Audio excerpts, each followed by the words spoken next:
സ്വതന്ത്ര ഇന്ത്യയിൽ ഏകീകൃത സിവിൽ കോഡ് നടപ്പാക്കാനൊരുങ്ങുന്ന ആദ്യ സംസ്ഥാനമായി മാറിയിരിക്കുകയാണ് ഉത്തരാഖണ്ഡ്. ജയ് ശ്രീറാം വിളികൾക്കിടയിൽ മുഖ്യമന്ത്രി പുഷ്കർ സിംഗ് ധാമിയാണ് ബിൽ നിയമസഭയിൽ അവതരിപ്പിച്ചത്. റിട്ടയർഡ് സുപ്രീം കോടതി ജഡ്ജി രഞ്ജന പ്രകാശ് ദേശായിയുടെ നേതൃത്വത്തിലുള്ള സമിതി 4 വോളിയങ്ങളിലായി 749 പേജുള്ള കരട് റിപ്പോർട്ടിൽ നിരവധി നിർദ്ദേശങ്ങളാണ് മുന്നോട്ട് വെച്ചിട്ടുള്ളത്. ബഹുഭാര്യത്വത്തിനും ശൈശവ വിവാഹത്തിനും പൂർണ്ണമായ നിരോധനം, എല്ലാ മതങ്ങളിലുമുള്ള പെൺകുട്ടികളുടെ വിവാഹപ്രായം ഏകീകരിക്കൽ, വിവാഹമോചനത്തിനുള്ള ഏകീകൃത നടപടിക്രമം എന്നിവയടക്കം നിർദ്ദേശങ്ങളിൽ ഉൾപ്പെടുന്നുണ്ട്.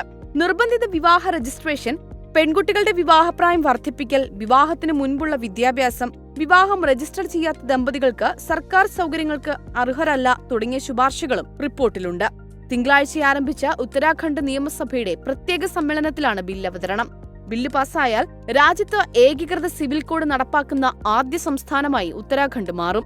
ദേവഭൂമിയായ ഉത്തരാഖണ്ഡിന് ഇന്നൊരു പ്രത്യേക ദിനമാണെന്നും രാജ്യത്തെ ഭരണഘടനാ നിർമ്മാതാക്കളുടെ പ്രതീക്ഷകൾക്കനുസൃതമായി ഇന്ത്യൻ ഭരണഘടനയുടെ 44-ാം അനുച്ഛേദത്തിനർത്ഥം നൽകുന്നതാണ് സർക്കാരിന്റെ നടപടിയെന്നും ബിൽ അവതരണത്തിന് മുന്നോടിയായി പുഷ്കർ സിംഗ് ധാമി എക്സിൽ കുറിച്ചു.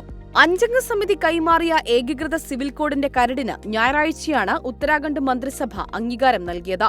ഏകീകൃത സിവിൽ കോഡ് നിയമമാകുന്നതോടെ ഉത്തരാഖണ്ഡിൽ ലിവിംഗ് ടുഗദർ പങ്കാളികളായി ജീവിക്കുന്നവരും ജീവിക്കാൻ ആഗ്രഹിക്കുന്നവരും ജില്ലാ ഭരണകൂടങ്ങളിൽ രജിസ്റ്റർ ചെയ്യണമെന്നാണ് നിർദ്ദേശം. ലിവിംഗ് ബന്ധം പരസ്യപ്പെടുത്തിയില്ലെങ്കിൽ 6 മാസം വരെ തടവെന്ന് ഉത്തരാഖണ്ഡ് ഏകീകൃത സിവിൽ കോഡ് ബില്ല് പറയുന്നു. ഒരുമിച്ച് ജീവിക്കാൻ തീരുമാനിക്കുന്നവർ 21 വയസ്സിന് താഴെയുള്ളവരാണെങ്കിൽ മാതാപിതാക്കളുടെ സമ്മതവും വേണം. നിയമം ലംഘിച്ചാൽ 6 മാസം തടവ് ശിക്ഷയോ 25,000 രൂപ പിഴയോ നൽകേണ്ടിവരും.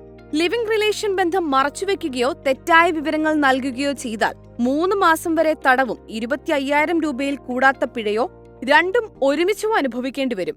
രജിസ്റ്റർ ചെയ്യാൻ 1 മാസം വൈകിയാലും 3 മാസം വരെ തടവോ 10,000 രൂപ പിഴയോ അല്ലെങ്കിൽ രണ്ടും കൂടിയോ ലഭിക്കും.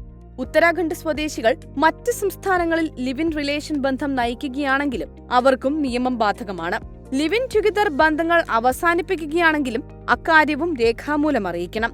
ബന്ധം പിരിയാനായി പറയുന്ന കാരണങ്ങളിൽ സംശയം തോന്നിയാൽ രജിസ്ട്രാർക്ക് പോലീസ് അന്വേഷണം ആവശ്യപ്പെടുകയും ചെയ്യാമെന്ന് നിയമത്തിൽ പറയുന്നു.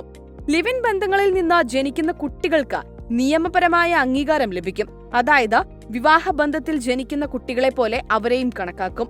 ലിവിൻ റിലേഷൻഷിപ്പിന്റെ വിവരങ്ങൾ ശേഖരിക്കുന്നതിന് ഒരു വെബ്സൈറ്റ് തയ്യാറാക്കിക്കൊണ്ടിരിക്കുകയാണെന്നാണ് വിവരം. വിവാഹ രജിസ്ട്രേഷനും നിർബന്ധമാക്കിയിട്ടുണ്ട്. അതിന് വീഴ്ച വരുത്തിയാൽ 20,000 രൂപയായിരിക്കും പിഴ ചുമത്തുക.